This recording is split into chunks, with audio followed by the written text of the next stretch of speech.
మళ్ళీ సర్కార్ అమలు చేస్తామన్న రుణమాఫీ పథకం అమలయ్యేటట్టే కనిపిస్తలేదు కదా. ఎన్నికల ముంగట ఏతులు కొట్టిన చేయి సర్కార్ ఇప్పుడు చేతులు దులుపుకున్నట్టే కనిపిస్తున్నది. ఖుద్దు వ్యవసాయ మంత్రి తుమ్మల నాగేశ్వరరావు సారే అసెంబ్లీలో ఇట్లా అనుకొచ్చిండు. ఈనూరు మరొకరు మీరే.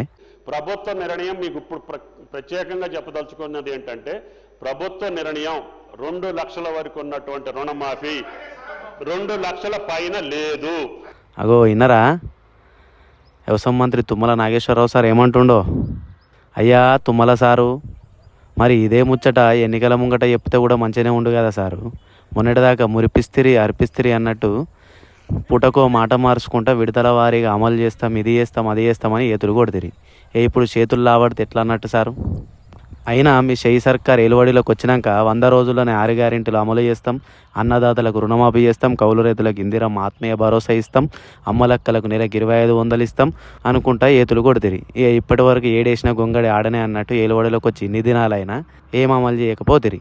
పాడిందే పాట పాసుమన్ల పాట అన్నట్టు ఇక మీ సర్కార్ పనితనం ఇట్లుంటే ఇక ఇప్పుడు మేము 2 లక్షల లోపే రుణమాఫీ చేస్తామని చేతులు లావడితే ఏమన్నట్టు సార్?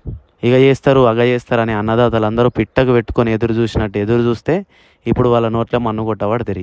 అయ్యా బట్టి సారు, మాట అంటే మడమ దిప్పం, మాట మీదనే ఉంటామని ఏతులు కొట్టే మీరు మొదలు 2 లక్షల పైనున్న అన్నదాతలకు రుణమాఫీ చేసి అటెన్క మాట్లాడురు అంటుండ్రు ఈ ముచ్చటిన్నోళ్ళు.